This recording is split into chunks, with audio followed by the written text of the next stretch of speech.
Hello, everyone. Welcome to Blue Star Rising, the Templar Awakening. Michael Dunn with you today, and of course, my esteemed colleague and friend, Reverend Maia Nartoomid. Hello, Maya. Greetings, everyone. Hello, Michael. Hello.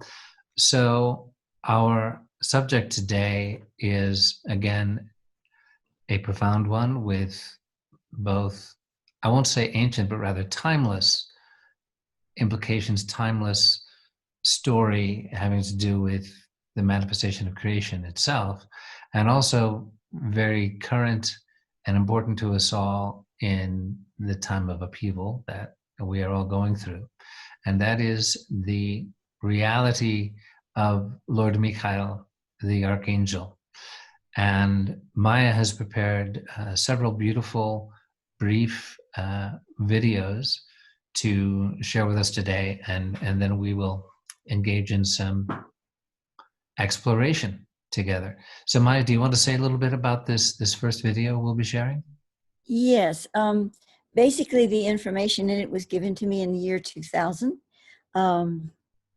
And it's what I have on hand to express, to explain in some detail, not only this mandate. We're talking about a mandate of the violet flame. So we're going to start with that, just a very basic understanding of the mandate. And then we'll talk a little bit about that. And then the next video is going to go into a little bit deeper understanding of its connection to other things. So let's begin with the first one. All right. So we will now have the first video. Please enjoy, and we will check right back with you as soon as it's complete. This mandate was established at the archangelic level, which Thoth calls the amethyst throne. It protects this earth and other worlds of the kindred in this universe from being left to the tyranny of the archonic forces. This mandate defines and supports the full light Metatronic program of redemption, in which all violated souls can be returned to the supernal light worlds of Metatron. Within the mandate of the violet flame, the fallen lords cannot lay claim to anything but the basest elemental state. The higher regions, including the Metatronic gate, will remain under the guardianship of the archangelic powers and officers of light.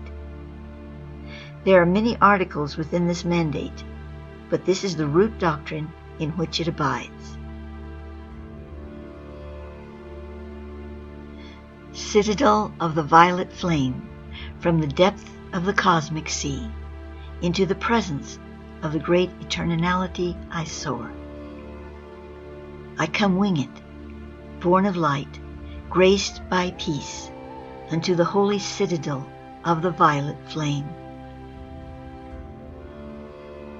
Here I find my nest, my comforter and counsel. Into the transmuting power of the violet flame I cast my soul.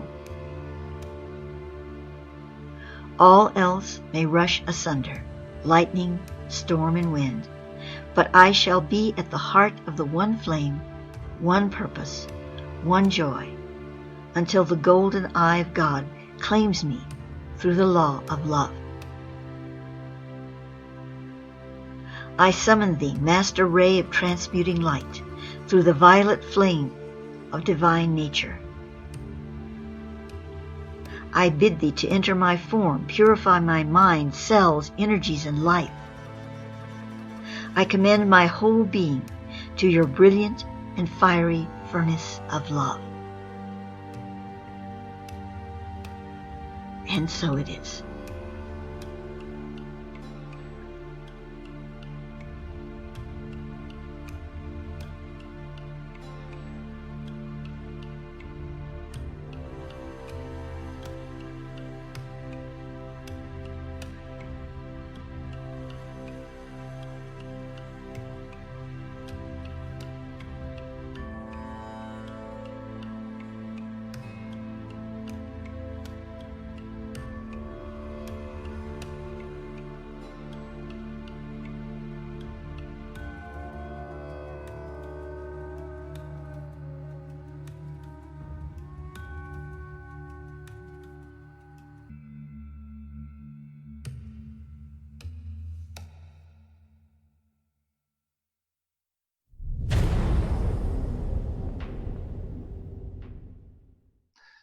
Welcome back. So, Maya, that is beautiful and elegant as always in the presentation of it. Do you want to start to just bring forward some of the layers here for us? Well, actually, I got a little mixed up because it was the second video that most of the information came in the year 2000. The actual Michael mandate, the understanding of it, the basic understanding of it, the name, the mandate, how does it go? You can either call it the mandate of Lord Michael or the mandate of the Lord Michael's violet flame, or any which way you want to put it, but it's a violet flame mandate of Lord Michael. And so that was given to me in various language through the years, and it began in around 1980. So what that expresses, just the very first video, is the basic of it. Now, what is this mandate, and what does this mean? That, you know, we're talking about highly developed spiritual beings, not individuals. We've given them these names, and they assume these names in our reality.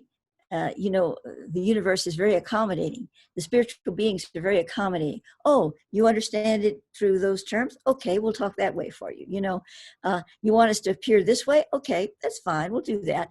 But the basic core of understanding remains pure. You know, it's just translated through various means. So we're calling this the Lord Michael. And I think that after all, it is a name. It is a really good name that has been with us for a long, long time. And I believe that if you traced it back far enough, it would have a sacred vibration that expresses the usage of that name for this power, this angelic power we're calling Archangel Michael, or Michael, Michael being the older form and the one that Thoth prefers. So, you know, we have him, and then him, it, whatever we're going to call it, a him. And then we have this violet flame. And you'll understand a little bit more about the violet flame in the next video.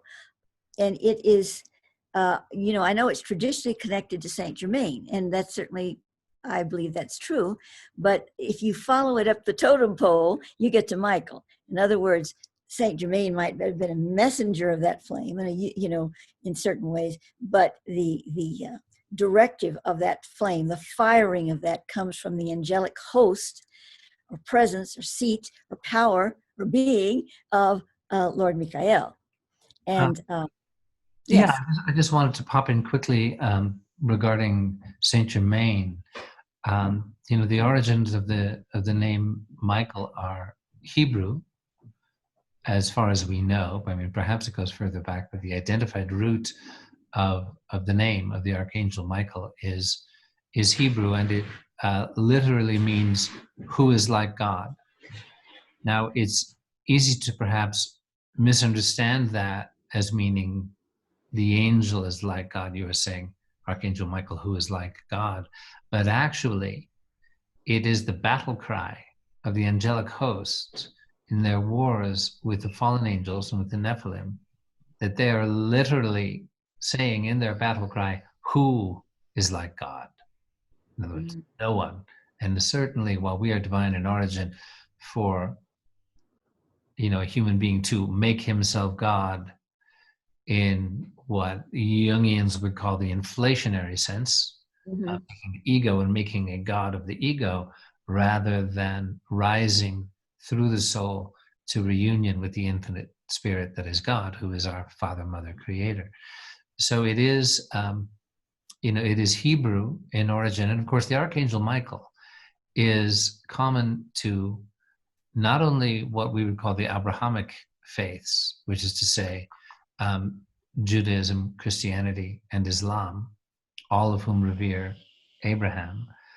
They all, I mean, the Archangel Michael is a common element to Islam, Judaism, and Christianity. So he's a very, just in terms of our world down here, you know, in these few thousand years that we've been kicking around in the big arc of history, you know, it does have this beautiful unifying reality. And then when it comes to Saint Germain and the violet flame, you know, being associated, it's good for us to remember that Saint Germain is not a saint. of the Catholic Church. He may be a great soul who's a saint in the eyes of God, but the historical personage, the Comte St. Germaine, he was an aristocrat, a count of the region called Saint Germain. So it's just one of those things that I like to point out, because I'm sort of a stickler for the documented history that we have. The Comte St. Germain was a documented historical personage who is known to have lived in the 18th century. People spoke to him in France and in England, and he was learned, and he seemed to be immortal, and he never grew old. And somebody would, an old man would take his little son and say, "I want you to meet the Comte St. Germain. I met him when I was a little boy, and he looked the same as he does today." And there's letters from Voltaire, and supposedly he was in the United States at perhaps the Declaration of Independence being written and other crucial times.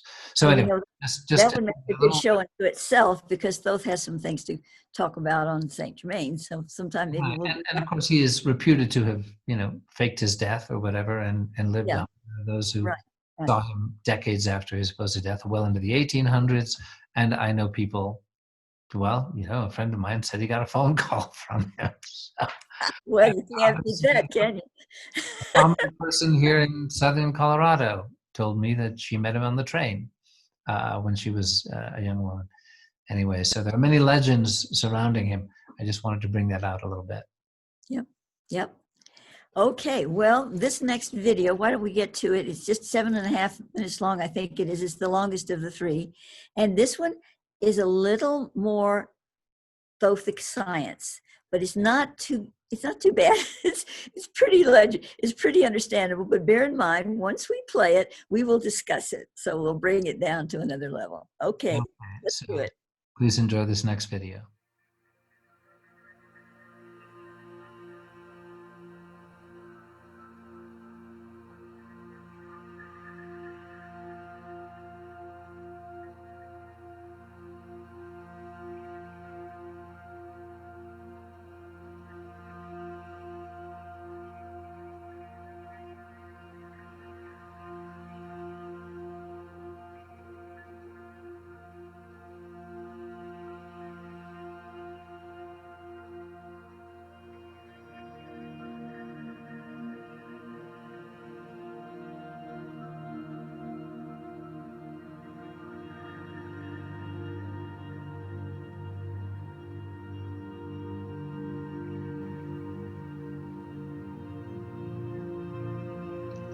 We are now within the virtual facsimile of the chamber of the Adonai Kodesh, within the temple of the morning star. I'm going to read to you from a series of transmissions I received from Thoth in the year 2000. The Great Pyramid at Giza becomes the thresholding chamber for the ascension fulfillment. Correspondent with this ancient structure is an etheric temple counterpart revealed to me as the Temple of the Morning Star. Within the Temple of the Morning Star is a cube of transmuted gold known as the Adonai Kodesh. This cube is hollow, containing within it a sphere made of crystal sophra, which is a very pure form of crystallized white prima matra, monatomic. In the Temple of the Morning Star, the Adonai Kodesh is positioned directly within a blue hole. A blue hole differs from a black hole in that the former is responsive to sentient consciousness control and the latter is not. Nor is it a blue needle, which is a funnel for light transport within molecular structure. Blue holes are instead whole fields of transfer which align to specific space-time vectors. The Adonai Kodesh is a very special kind of chamber. This is an isolation field containing codes or signals which phase match to multiple magnetic and electrostatic fields, enabling insertions of various consciousness. The Adonai Kodesh holds the function of determination as to how the particles of the old world, both biological and geological, disassemble, and reunite in the world of the new Earth star.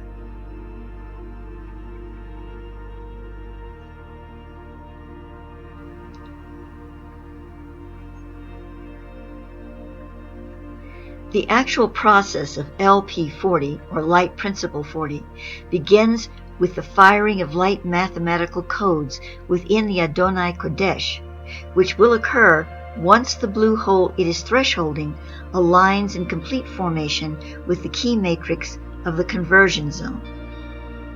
This is a cosmic pattern that comes together to form a conversion at the right time, in the right way, for the ascension of the planetary field.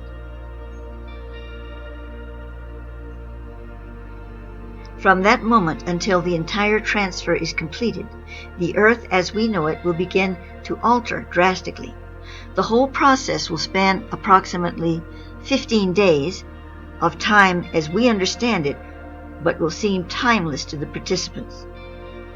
Within the etheric temple of the morning star, which is contained in the grid of the Great Pyramid, the Adonai Kodesh will open a window of penetration from the blue hole into the etheric current of the Earth.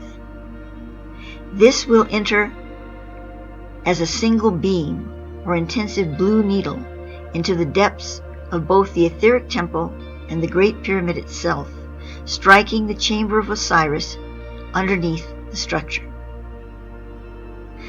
The chamber of Osiris exists on both the physical and etheric planes. Within it is contained an infusion of sacred fire known as the violet flame of the 144,000 in the etheric. The 144,000 star groups gave of their light to engender the flame.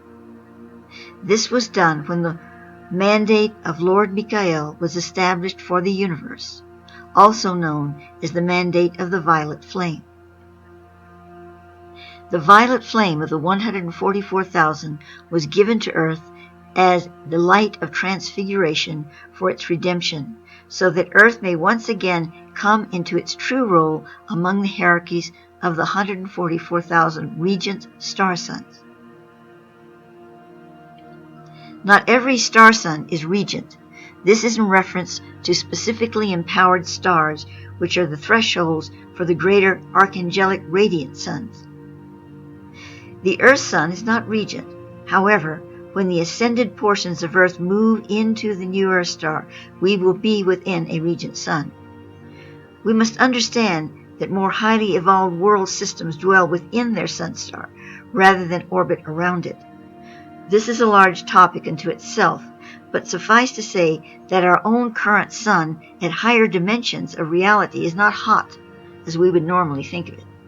Thus, when the blue needle sent from the very special chamber of the Adonai Kodesh enters the violet flame, this flame will respond by being drawn up and out of its nucleus and unfolding like a lotus, each petal resplendent with the dew of newborn self-creation. The fiery petals will stream outward, revealing a single brilliant core of golden light. From this center, literally billions of needles of golden white fire will extend into all directions within and upon the Earth.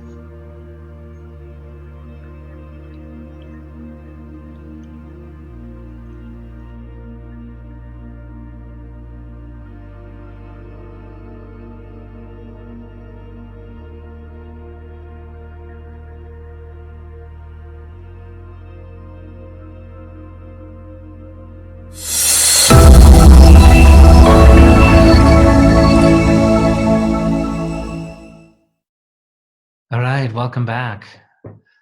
That is the pyramid and the connection of it to Light Principle 40, Ascension, is something that is only now beginning to be clear for me. So this was very helpful. Do you want to share with us more about this, Maia? Yeah, well, first of all, I have to say that I do not have an enormous grasp about this subject, because it's been told me by Thoth throughout the years. I mean, mentioned, this is under the violent mandate, this is part of the mandate of the violent flame, and all of this. But whenever I feel into it, I realize that it's a vast, vast topic. So what we're going to talk about is what I know so far. And if I learn more, maybe we'll have a part two. One of the things that is not mentioned here, and I didn't pull it up for a video or anything, but is about, I guess it was 2016, maybe 2016 or 17, probably 16. I was given in a vision and an understanding from Thoth about the vault of Osiris, and how the soul of Osiris was going to activate this Osirian chamber. Well, now, of course, if you look back to my material of 2000, what is it saying? It's saying the chamber will be activated, and it talks about the violet flame. Well, in the 2017 message, it's not talking about that. It's not negating it. It's just not talking about that. What it's talking about is another aspect, and that is what he calls the starfire, the dance of the starfire conchita, or the peacock dance. And this actually is a quantum dynamic. And he's giving it as a representation of Osiris dancing the peacock dance, the shimmer of my star feathers. You know, this is a shimmering vibration of energy. And so it's following the path that apparently the soul of Osiris will press the button, so to speak, and allow this energy to start moving through the real physical pyramid of Giza that's connected to this morning star. And the morning star is actually drawing it out of the well of the physical pyramid. And it is an ascension of sorts, an ascension of this I don't know what to call it, maybe a divine logos, a pattern that ascends and becomes a field of generation. And as it does so, it begins the actual dynamic of the whole planet moving into the newer star. I have a lot of material on that, which I'm not getting into here, maybe another show. Yes. Yeah, I just want to say, so when you refer to the activation within the physical pyramid at Giza, sparking, interacting with the morning star, you're referring to the Temple of the Risen One, the etheric version, right, of the pyramid itself? Yes. The pyramid of Giza, Thoth calls the Temple of the Risen One. The etheric version he calls the Temple of the Morning Star. I see. So, and you know, the importance of this particular pyramid, and I know it's all banged up and there's just a shell left and all of this, but it's still very vibrant, not as vibrant as it once was, granted, but it's still very active in many ways, because it's not just that, it's connected, and it's still connected to the Temple of the Morning Star, which is in perfect shape up there in the etheric. So that's what makes it such an amazing dynamic. Now, bear in mind, we have all these pyramids all over the planet that we're discovering now. And this is part of what Thoth calls the pyramidus radius matrix. And all of these pyramids are very important, some far more physically impressive than this little stone over here that we're calling the Pyramid of Giza. But, and of course, the Pyramid of Giza has its satellites that help operate it. But the Pyramid of Giza plays a very unique role in all of this, because it is acting as a rocket booster, because it will create the final dynamic for the ascension process. And this is all outlined in my material, how it gets to that and all that. That's, like I said, a whole other show. But it will, when it does that, okay, just one second, Mike. When it does that, it will begin the whole process. So it's unique in all of the rest of the pyramids in that way. And it is not, the land that it's on will not be translating. So it's literally falling away. Go ahead, Michael. Okay, well, I just wanted to add in what you had shared with us on another occasion, that, okay, while the Pyramid of Giza and its twin, if you will, in the etheric, are the sparking point for the ascension process, the actual trigger of the ascension, as you shared with us, is heart activation within the human being. That when there are a sufficient number of souls on the earth who have, through the mode of life, their reliance on love and compassion and openness, they don't have to, go to an Ascension Academy or watch all our videos or anybody else's for that matter. But there is a definite heart activation moment in a sufficient number of souls on the earth that would be the tipping point. Is that right? Yes, that's correct. When I'm speaking about the pyramid as being the dynamic of the actual ascension moment, I'm speaking about it as an engine.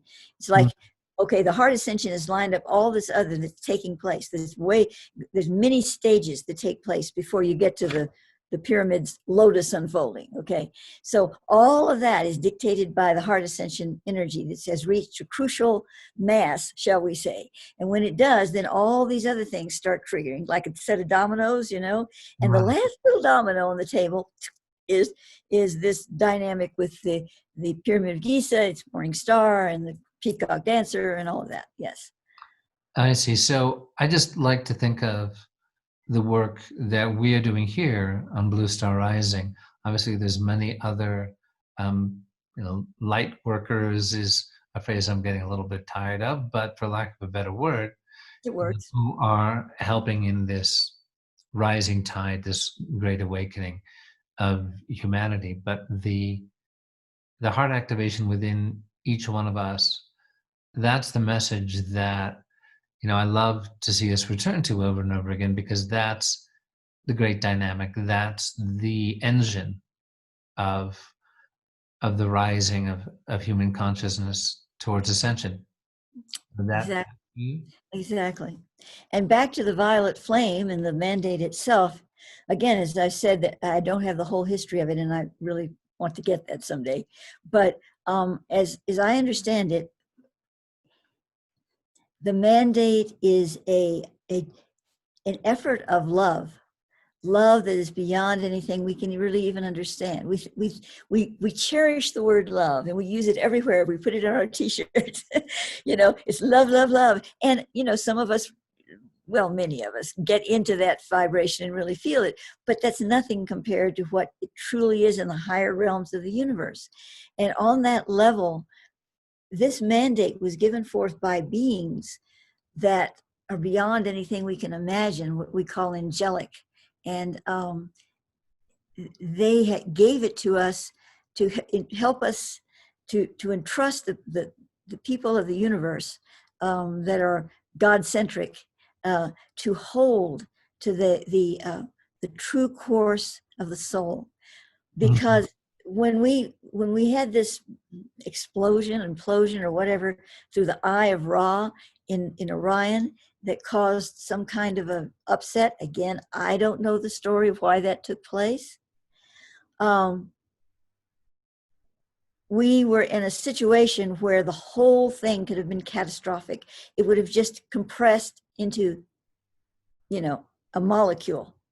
And that would have been it. There would be no everything we see here now and all these other worlds and all the things we can't even imagine that are out there that are so beautiful and so close to perfection. I won't call it perfection. And then there's us.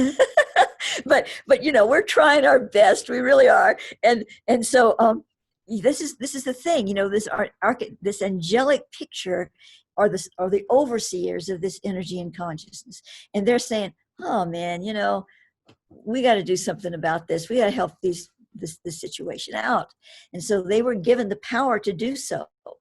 And they can't take the power away from the evolutionary field. They can't say, let us do it for you. They can't do that. But I'm sure there are other ways they handled it that I don't know about, but this mandate is a crucial one that involves planet Earth and other worlds of the kindred, as they say, the other genetic worlds that match our own. And in doing so, it ensures that we will not be lost. We might go through hell and back, but we won't be lost. And that means all of us. Yeah. And there's a process and a way that this works out. And we make choices to make it either the easier way or the harder way. But they're there for us. And this is the whole concept of a God. There's God in ourselves, there's the divine everywhere, but there's a central point of supernalness, shall I say, that radiates the light. It's just like the divine atom, atom, and it radiates this field, and we all feel it. It's in our being. It's connected to us. It creates us. So that's God. But the angelics, in a way, are part of that, the missionary aspect of God, because they are not. They're not trying to teach us anything. They are there to hold the presence for us. As Thoth has said to me many times, I will witness for you. They're there to witness for us. And in doing so, they can extend themselves into our needs at times when we are open to it and we offer that hand to them. And apparently, even though we went through some bad paths on this earth that I've explained before about how we opened ourselves to the archonic forces and thus brought in the Anunnaki and other things happened. Even so, we also apparently deserve the mandate and what it means to us and how it can help us. Which brings us right to this very day. But you might want to say something before we get there, Michael. Yeah, well, I mean, just briefly on I'm eager for you and for both of us to start talking about the implications of the mandate now, the articles within it, and how we see them playing out right now. When we're talking about the nature of love on the higher scale, obviously it's the great sacred value for humanity, and the absence of it in the lives of dark souls, of course, is in sort of modern myth, you have Harry Potter and Lord Voldemort. There's the episode where Voldemort is trying to kill Harry Potter and he possesses him, but then Voldemort cannot endure the touch of Harry's being because Harry is full of love, and it's so foreign to him, he can't abide it. And Harry says to him, I pity you because you will never know friendship. And then, on this higher level, I often think of, there's a line from Shakespeare, from Richard III, who's the villainous king who's busy, plotting how to kill the rivals to the throne. He's decided to kill his own brother. And he says, I have no brother. I am like no brother. And this word love, the graybeards call divine, be resident in men like one another, and not in me. I am alone. It's this terribly lonely reality to be without love. And it also, just to share briefly, when we take it to the very highest level, the level that we're addressing here with Violet Flame, and what we can experience in meditation and what we are being lifted to. There's a passage in the autobiography of a yogi by Paramahansa Yogananda where his guru is describing to him the nature of Mahavatar Babaji, the greatest of avatars who guides the work of avatars, and says that the dwarfed vision of men cannot pierce to his transcendental star. His spiritual state is beyond human comprehension. And then later, when Sri Dayamata, who was the Reverend Mother of the Order after Yogananda's passing, had a mystical vision in Babaji's cave of communion with him. And, it was this silent communion with this incomprehensible explosion of love. She said, Sri Yukteswar is an incarnation of wisdom.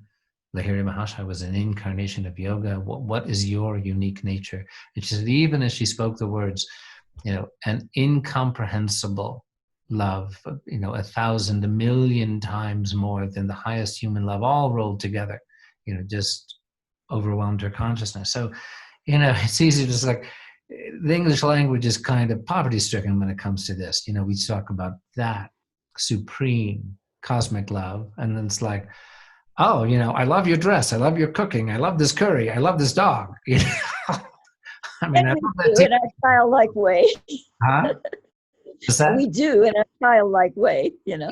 It's just that, I mean, the Greeks have, there's agape, and then there's, filial love, and whatever, you know. Right. Various levels. Well, they were kind Yeah. of wise about So, that. Yeah. yeah. So, yeah. Please let's move into this understanding of the mandate of Lord Michael. Particularly you mentioned about articles within it, like it's some kind of constitution, but it's an energetic framework for the redemption of souls and for the protection of souls against those. There's a famous prayer, Catholic prayer, to the Archangel Michael, just to save us, Lord Michael, from those legions of demons who roam through the world seeking the ruin of souls. So, more about Yeah. Well, we have to kind of come back to that old archonic cloud for a minute. And for those of you who haven't heard me talk about it, just very briefly, the archons are all over the place in different ancient scriptures, and the Feast of Sophia and a lot of places the archons are mentioned like they're real beings. And Thoth differs on that. He said that beings can be invested with that virus. It is ironic now but he was talking about it in that way a long time ago. But it's actually an archonic cloud. It's a miasm. It's a virus of a nature of cosmic dimension. It affects not the body, but the soul. It does not destroy the soul, but it can confuse it. It can divide its natures.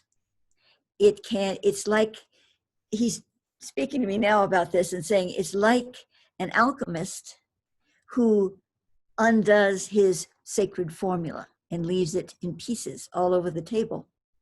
And each piece, without saying this to me right now, you're getting hot off the press, each piece is sacred, right? He worked to create it and to put it together in this, let's say, alchemical gold, okay? But the virus of the archonic energy starts breaking it up. It doesn't dissolve it. It breaks it up. It divides it into pieces. And each piece doesn't remember or have a knowledge of what the other piece was, of its relationship and its cohesion into the divine conjuncto.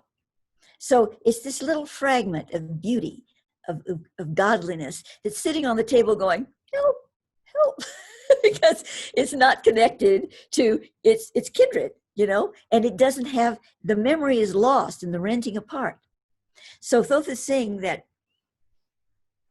the archonic cloud, once it does that, once it divides to conquer, then it begins to attempt to subsume it, to claim it, to breathe it in, these little particles, because it can't take in the whole. And what it's trying to do is not get religion. What it's trying to do is to gain power, because light is power. And it's not a being, it's thinking about things. As you know, a virus is not alive. So it's a whole different kind of thing. It's hard to explain, it's hard to even know, but this is the way he's presenting it to me. So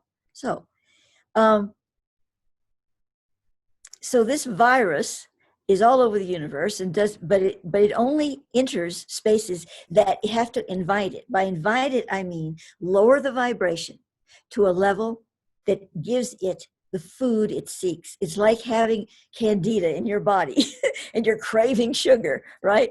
It's the same kind of thing. You lower that vibration, you start craving things that bring that energy into your experience. Because the archonic energy gives you satisfaction on a certain level.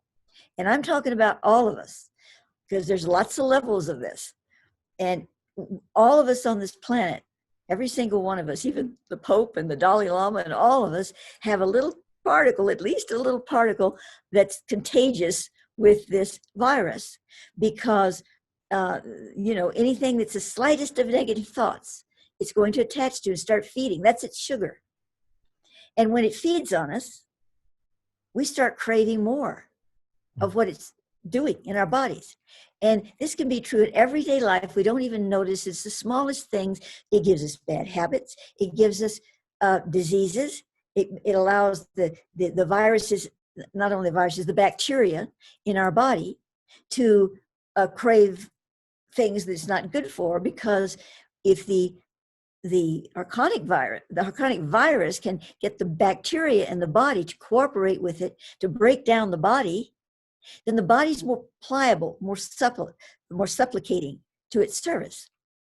So, it's a whole path that it works to do all of this. We invited it in because we became lower in that frequency. However, because we have the mandate of the violet flame backing us up like good currency, not devalued, we have a platform. It gives us a platform to speak our spiritual talk. And yes, we have it inside us, of course, but we must realize that, even though we're spiritual beings, we've been battered a lot through the whole dynamic, eons and eons in time, before we even ever incarnated in any bodies. From this, whatever this universal tear was that started to rent the ship, it just rocked the boat, scattered things to the winds, and we're still trying to get together and figure it all out on all these planets. Some have done a lot better than we have, but nevertheless, we're all one big family in that. And so at this point in time on Earth, it's really kind of unique because we're getting close to the moment of light, principle 40, the moment where we do the ascension peacock dance from world system 1 to world system 2. Now, close could be 100 years from now, but that even if it was just 100 years from now, that's a very short period of time considering how long this has been going. So we are on a real threshold here. And remember, every single one of us, even those that are obviously, most of us are going to be dead before 100 years from now, we're still part of the family. We're still part of this planet. In the inner planes where we're residing in our on the other side, as they call it, we're still part of all this dynamic. So when we move from world system 1 to world system 2, all the souls, irrespective if you got a body or not, are going to be going through this process. I mentioned that before, but I wanted to say it again. Okay, Yeah. Michael. Well, this, it's all, quite a lot to take in. Do you have an intuition when you say could be 100 years from now? Now, obviously, we don't, expect to hear dates. Mm-hmm. It's like, oh, yeah, it's going to be August 28th at 5 p.m. Pacific time. Get ready, kids. Right. It could be 100 days. It could be 100 hours. Could be 100 years. Have you ever gotten an intuitive sense of whether it's far or near? When you say 100 years, do you get a little nudge going, yeah, it's not going to be that long? Well, I don't get it. Thoth is very tight-lipped about it, but I don't feel it's going to be thousands and thousands of years away. I think we're talking hundreds and probably down to 100, 200. It could be less than that. It could be tomorrow. It could be. But Thoth is not going to share that with me or anyone. If anyone tells you they know the exact day or the hour, what does it say in the Bible? No man knows. And he means it. He's not telling me anything about that. Yeah, well, I imagine it does not have a date affixed to it, first of all, because it's about a point in evolution, and they don't go by our clocks and calendars and ordinary time as we do. I'd like to just move into a little bit more current events around the mandate being activated in the here and now, in our current events, like day to day. Mm-hmm. You shared with me and with some of us here that you received that there was a particular event that took place within the last couple of weeks, which essentially represented an activating signal that what you really can't call anything else but a spiritual war for the souls of humanity was now being declared. It's been going on for some time, but it's sort of like, okay, all out war. Whether you want to call it the equivalent of, Pearl Harbor, or the invasion of Poland, that's just, symbolical example. Yeah. But this was something that is essentially part of the Michael mandate, that there is, let me see if I can do my thumbnail thing and allow you to expand on it. Okay. That there is an article within the mandate, and again, it's not like a constitution with like Article 7 says, but that it is an energetic reality that is honored by both the dark and the light. And perhaps it's not so much honored as you don't have any choice. This is the way it works. Exactly. That there was that when all out war is declared, that the dark is obligated energetically to give a signal, to say, Yeah. once that signal is given, once that gesture is made, usually by the right person in the right place at the right energetic, it's a declaration of all out war. And again, we're not talking hot war necessarily. We're talking a spiritual war. And that the declaration also gives permission under the Michael mandate, under this article of the Archangel Michael mandate, for the light to respond in full force also. In kind, yes. The This way it was, is a huge wave of light response. yes. And I could shall I go ahead and quickly share what that signal was without going into the political implications, or do you want to leave it? Would you let me kind of move into this right now? Go ahead.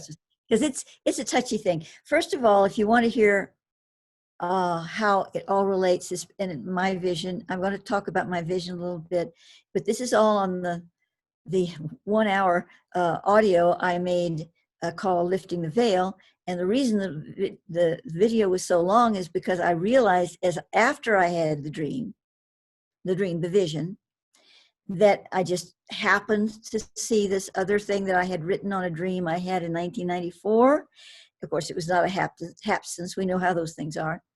And it dovetailed. So I had to bring that in too and discuss the whole picture. And I think it's quite interesting, but it did take an hour to do. But I'm going to give you a little bit of a short version here. And not of the dream I had, in the 90s, but just this. And it was about a week ago, and I saw, as I was coming out of my sleep, so it really wasn't a dream, but it was just as I was waking up, I saw a being in silhouette, and there was a beautiful transparent-like veil that was literally floating kind of like this, not wide, just narrow, like, compressed, just floating in front about the heart level of the being. But I could only see the being in silhouette, and I got a feeling of beauty. It was a good being. And I saw this veil-y thing, and it was like the most transparent chiffon.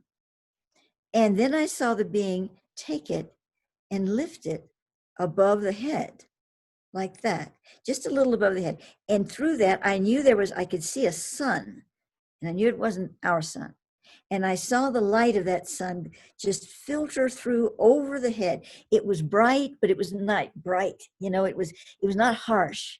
It was the most beautiful light, and it just went like that and then the veil drifted down to the level of the heart again. And so that was the point, that because I asked what, that I received, that the lifting of the veil had taken place. There were stages of it, but this veil was understood as an opening, a portal to the future sun. And of course, we're talking about the sun of the blue star Rigel, but it's more than that. It's the spiritual sun within it. It's the spiritual energy that is in throughout this world system 2 reality that's beyond where we are right now. And it was being brought like through a time wave to us now, saying, here, take this, ride this wave, carry it beyond the current situation. You know, give this planet the power, the strength, and the grace to move past this dark hour. And then those said, well, there's an alternate to that, because this was given because the negative forces, the archonic forces, imbued in the beings that we've spoken about before, the architects and whatever, they have given the signal. They've given the signal, means they've crossed, they come up to the line. It's like a line drawn in the sand.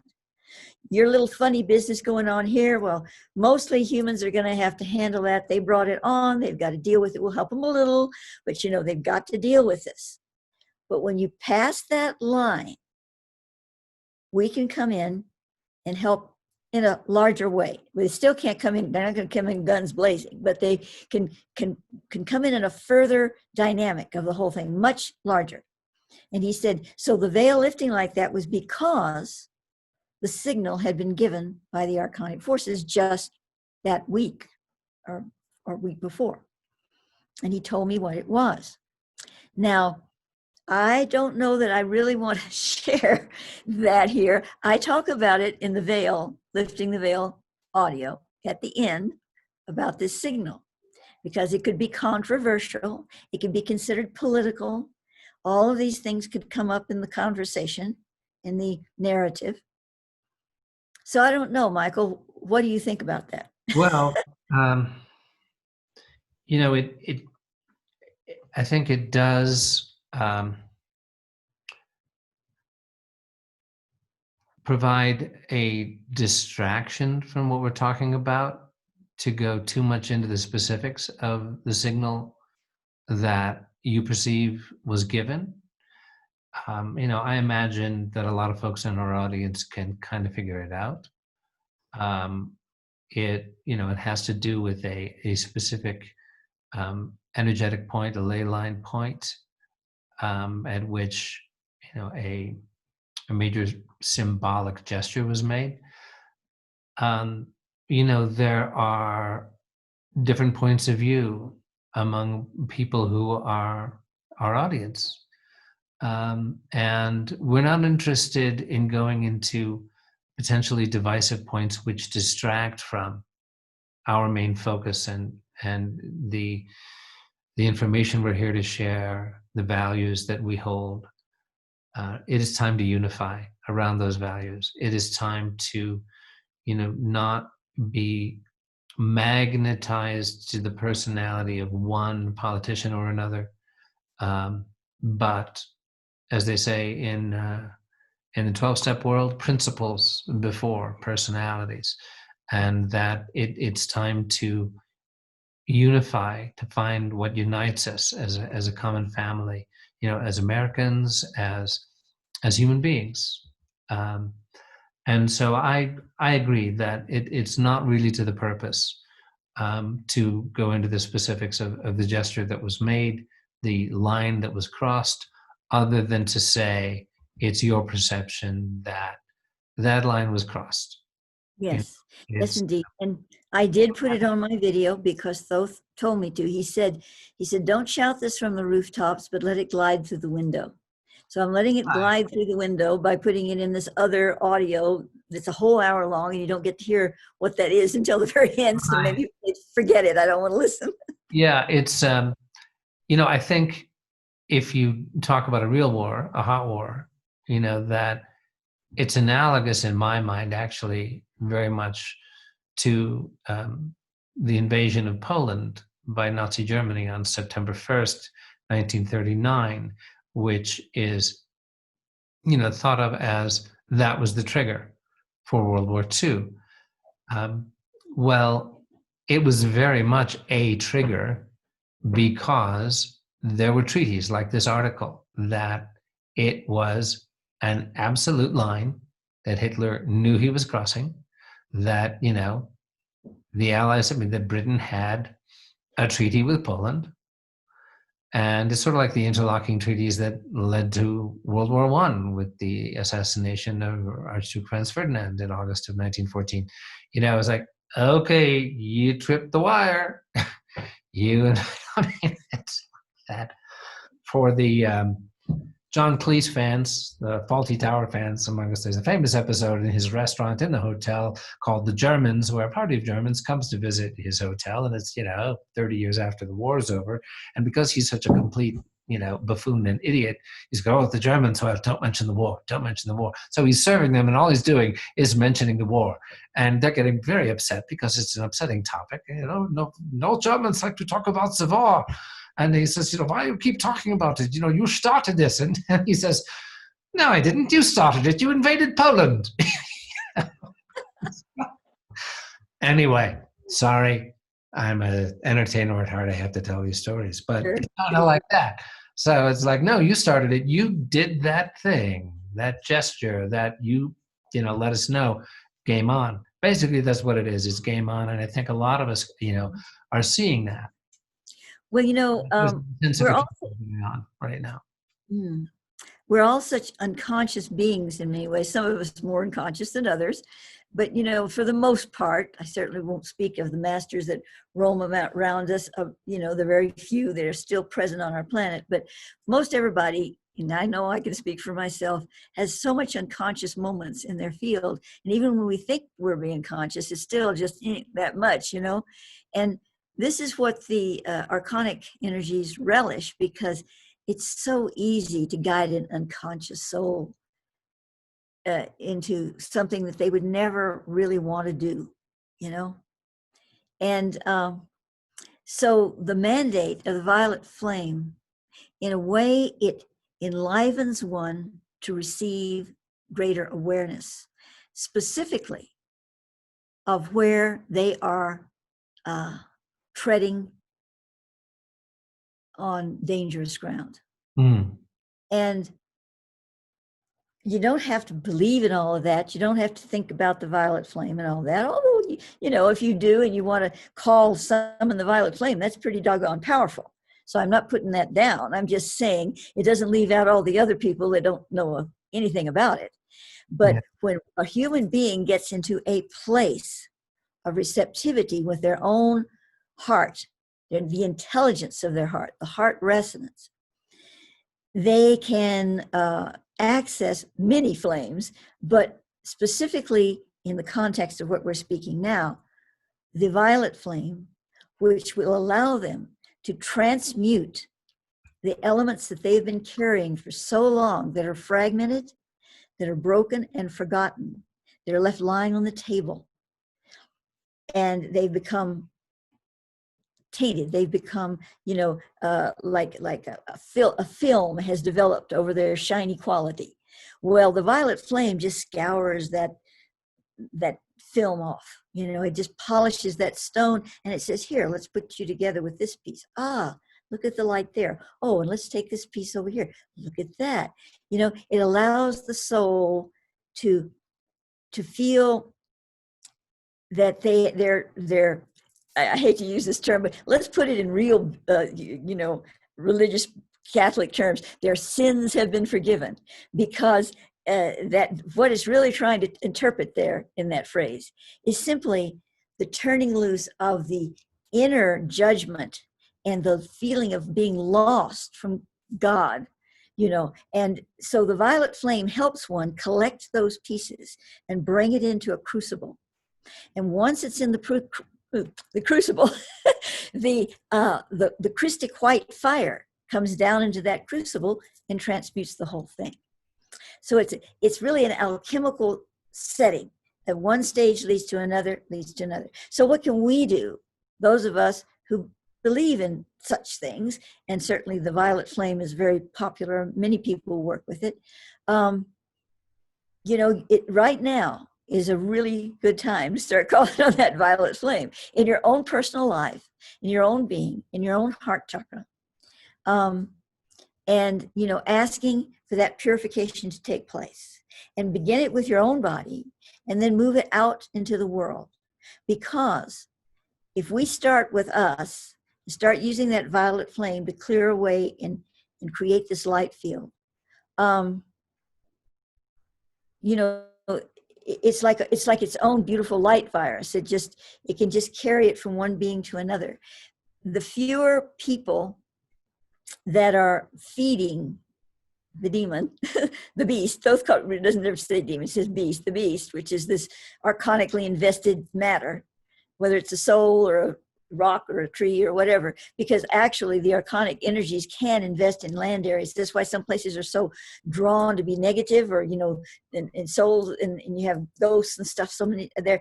A lot of times it's because the land has been saturated with archonic energies for various reasons. I won't go into all of that, but all of this needs to be purified. I don't want to say purified. Those is correcting me on that. Transmuted. And so there are even some very sacred places that have that dark side to them.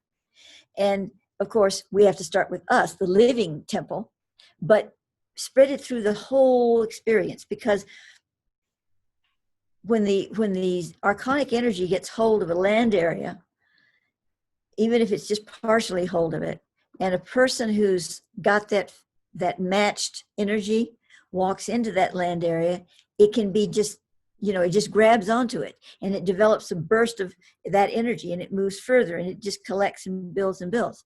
So we have to unbuild that by, you know, I would see us, you know, just putting this violet flame out through everything, all matter, all molecules, all beings. And it's a loving presence, but it's not gentle in the sense that it will do what it has to do to clear out that space, that being. And it's up to you how delicate or indelicate that process is. I just wanted to bring up, as long as we're talking about the violet flame, which so many people work with within the context of Saint Germaine, is there anything that you've received, or who knows, but, you know, perhaps that you're receiving now, regarding the relationship of, you know, the historical human being, the Comte St. Germaine, with the spiritual reality that goes by that name, and what role, you know, because he is revered by many, you know, you see his image often side by side with that of many great saints and avatars. And I guess, you know, that the question in the minds of some of our viewers would be, you know, is he in fact active in the world, still incarnate in the world? And, you know, what is his relationship to the unfolding towards ascension and the geopolitical situation? Have you ever received clarification on those things? I haven't really gone into it a lot, but I sense that I could if I wanted to. I feel it's very close, and I will say, as you're speaking right now, that I'm receiving some things, and that is that the man Saint Germaine, when he was in the womb, a higher light form overlaid him and infused him. So he was born that way, as the song goes. and he knew it, you know, he developed it. He had memories of being in the womb. So he was there to develop that into the path he took. So he was all, you know, we talk about him as ascended master, like he gained something and then he ascended because he got it in the first place. And cat fur. And anyway, he didn't do that. He came in that way. Like Thoth said to me one time, this is way back when I was trying to figure out who the heck he really was. And I said, are you an ascended master? And he said, no, I was already that way. And I came into Earth full form, you know. And of course he came twice, in a spaceship one time, a starship, and the other time he was born in the Earth. In the Thothic perspective, he also came into other incarnations. So anyway, back to the topic. Saint Germaine was born with that presence, that highly illuminated. He was an illuminary, is an illuminary. So he never was just a man, and he never was really an ascended master because he was already that way. He put on a show with his personality and his character, so that in the time that he was present in everybody's field, people would see him and say, "Oh, that's Saint Germaine." He would actually put off people. He was thought of maybe as a dandy to some, or maybe a ladies' man to the others, or he dressed too fancy, or he thought too finely of himself. They had a lot of criticism about it. Certain people did. Of course, there were others that said, "Oh, no, let's just put that aside. This is the real deal here." But he developed that as a camouflage. That wasn't his true nature at all.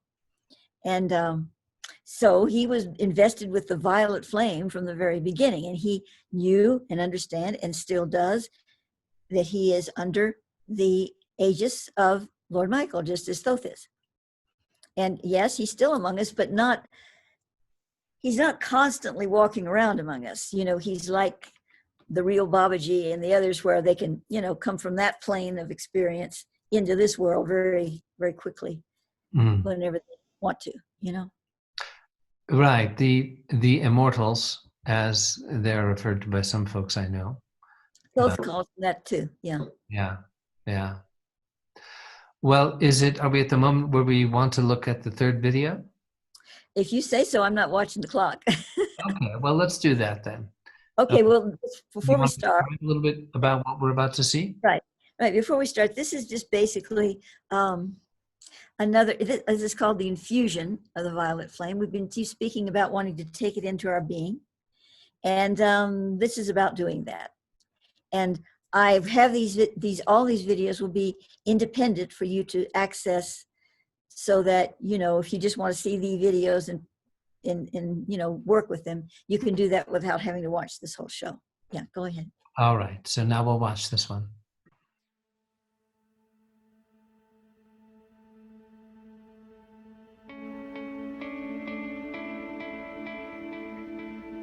Infusion from the Lord Michael's violet flame mandate. We call upon the violet flame of Lord Michael to enter our life stream and physical body. This is the particle of light from the threshold of Michael. It is the Perskia, living tongue, which forms the sacred vowels of angelic song. Bring this flaming tongue of violet light into the crown, into the third eye, throat, and heart. Feel the light pooling and increasing in brightness and vibrant violet color.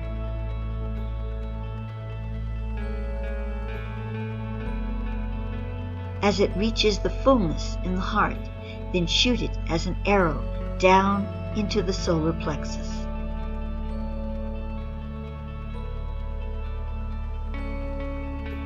Spin this flame clockwise in the solar and into the human atoma.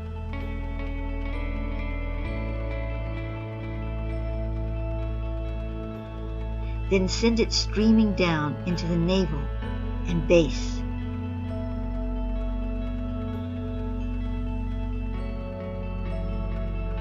Now send it out the feet and into the atoma within the inner hollow of the earth.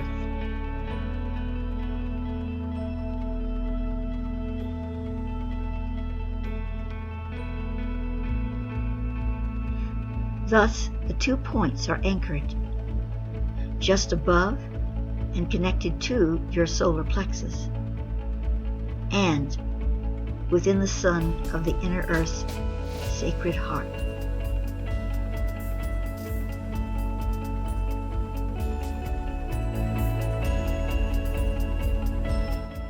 You are now in the state of divine crucifixion upon the violet tree of light, head crowned with stars, arms outstretched in polarity balance. Your feet are creating a foundation within the heart of the Earth Mother.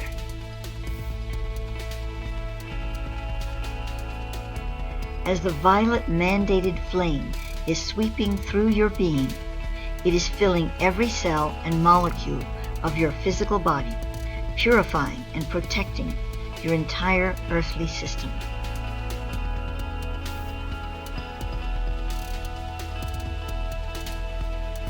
The blessing of Lord Michael is upon you, and so it is.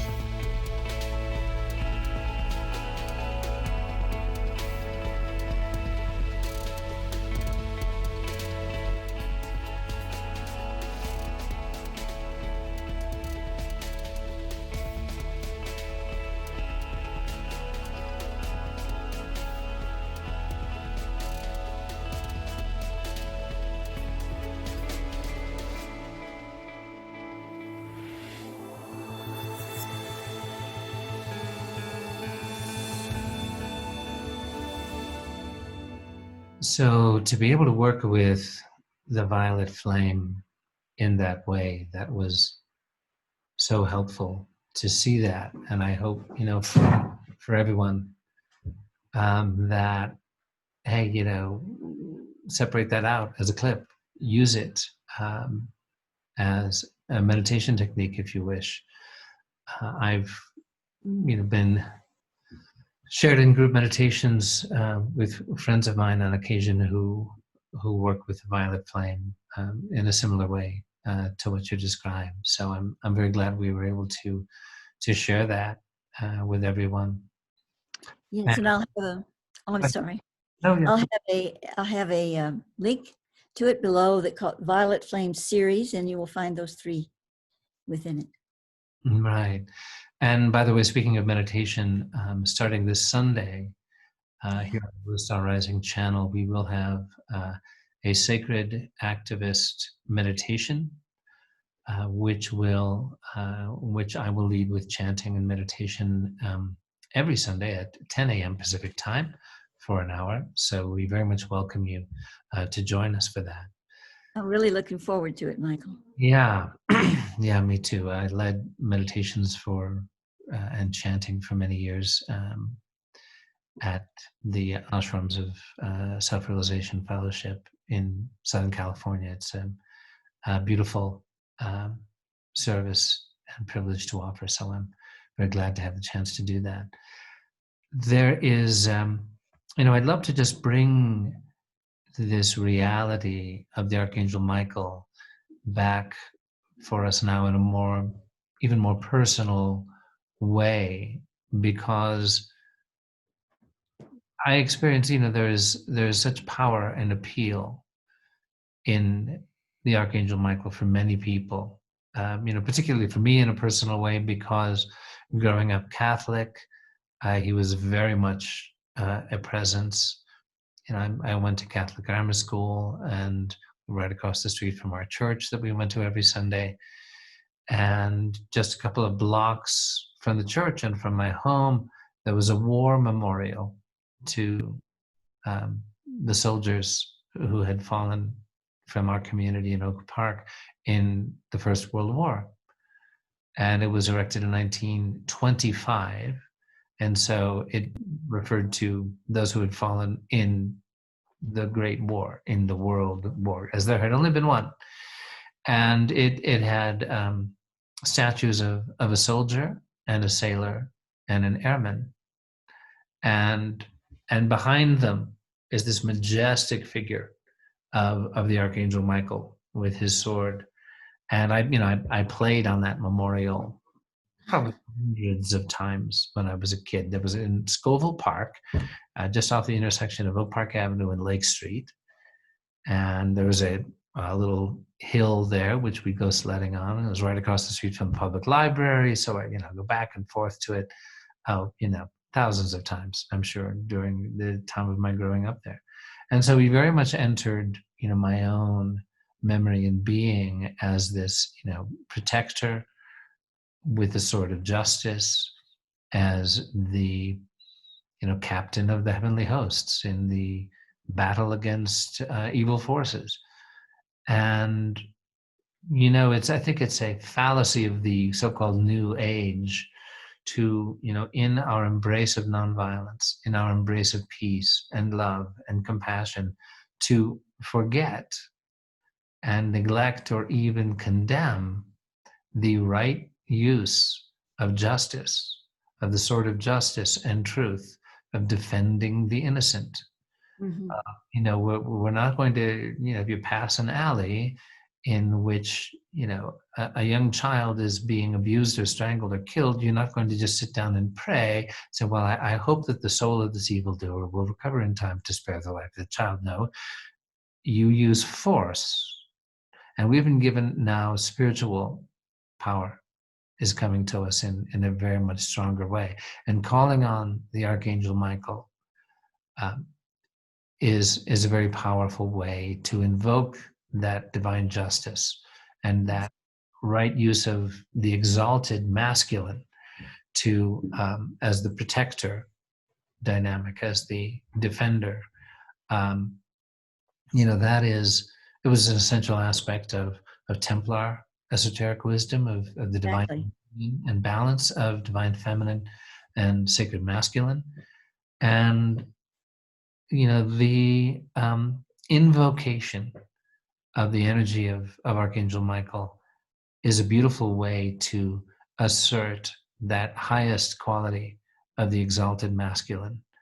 And I think of Joan of Arc, for example, another beautiful story and presence to me, growing up Catholic. Here's this peasant girl in a remote village in the Lorraine region of France, in Domremy.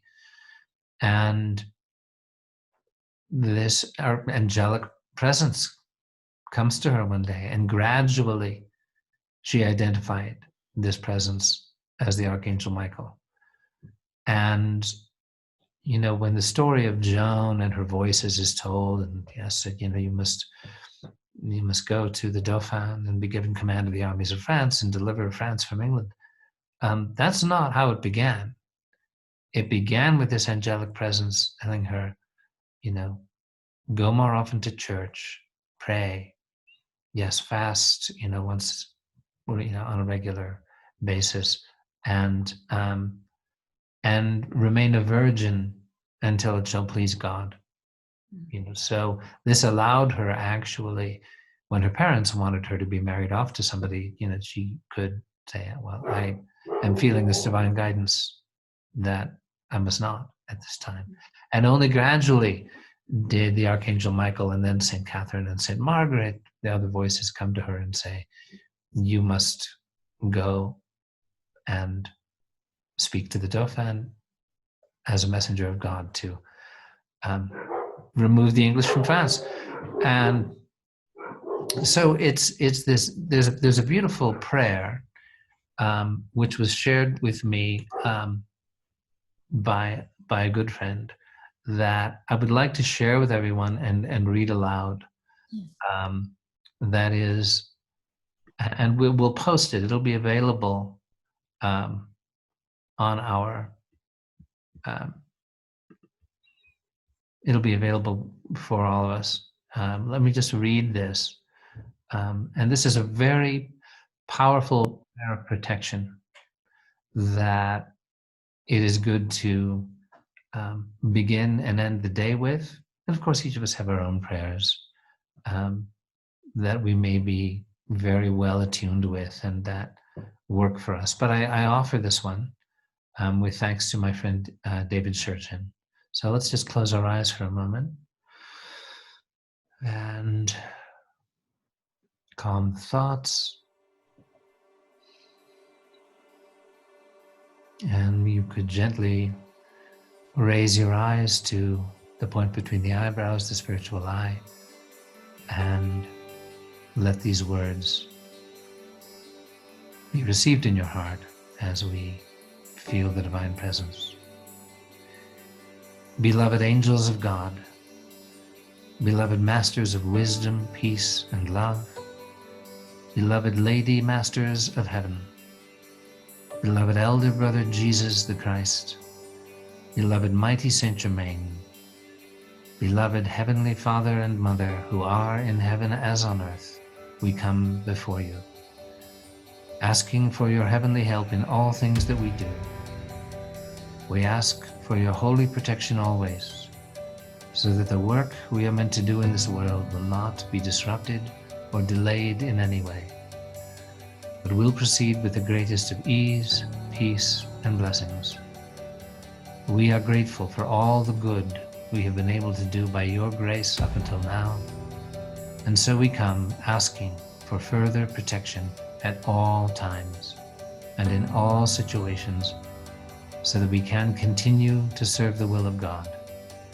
We call for round-the-clock protection around our homes and the places that we work, eat, and play.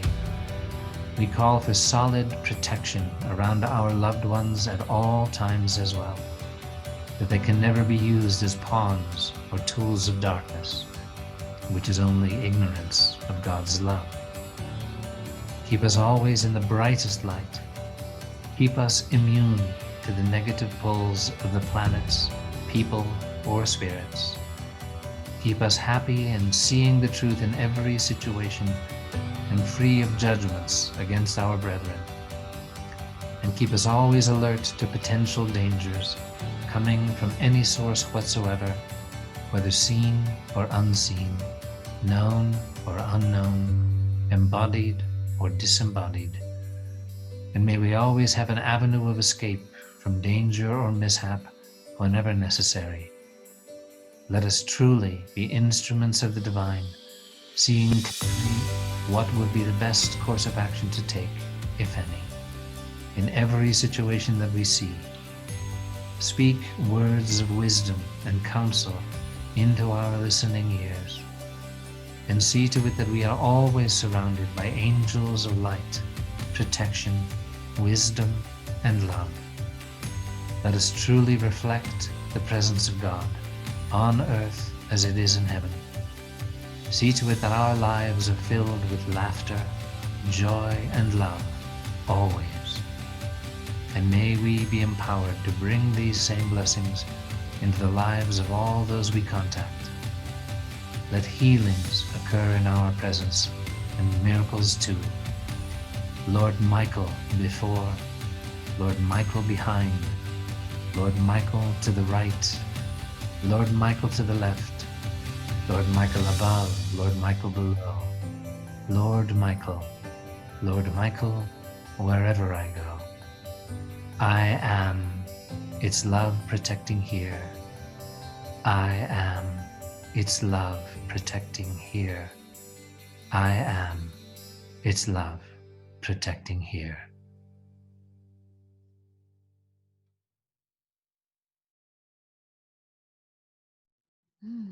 Beautiful, beautiful, so powerful. It is. It truly is. So again, thanks to my dear friend David for sharing that with us. It brought to mind, if I may conclude my little part here, an experience I had. Gosh, we're really going back here. Probably, it would probably have been 1975 or 76, probably 75. Anyway, it was at night and I was lying on my back asleep, and my bed did not have a headboard. It was not against the wall. So there was space in front of my head in the room. You know, my head was this way and the room was back there, empty space. And I awoke because I felt something and I didn't move. I just looked up from my position above my head and I saw a person. And I equated it as a man, but it seemed like a very, it could have been, androgynous being in a very simple white robe. And he had hair just a little shorter than mine. There was a moonlight coming in the window, striking him here. And his hair, okay, well, first, he was playing like a harp, but there wasn't any harp, and I didn't hear any music. But above me, like he's standing over the top of my head. He's doing like this. He's doing like that, like he's playing an invisible harp. And he didn't look down at me. He just looked straight ahead, and he was playing this invisible harp. And I'll never forget how real he looked, that the moonlight shining through the window, he had his hair tangled just a little bit here, just a little bit of a tangle. And you could see the light coming through that tangled hair. I was just mesmerized, because it wasn't some kind of a shining figure kind of, in the light. No, it was a person. And yet there was this beautiful presence about him, white robe, playing the invisible harp over my body, and that little tangle of hair that I could see that was so human, like he didn't comb his hair a little bit, right there. Anyway, I don't know why, but when I was feeling the prayer, I was kind of feeling him playing that harp over my body. That's beautiful. Well, it feels like we have come to closure for our program today. And again, I want to invite everyone to join us for the Sacred Activist Meditation and Chanting here on Blue Star Rising starting at 10 a.m. this coming Sunday, June 14th. So with that, thank you everyone for joining us. Blessings, light, peace, and health to you and all those you love. And we'll see you again next time. Bye for now. Bye.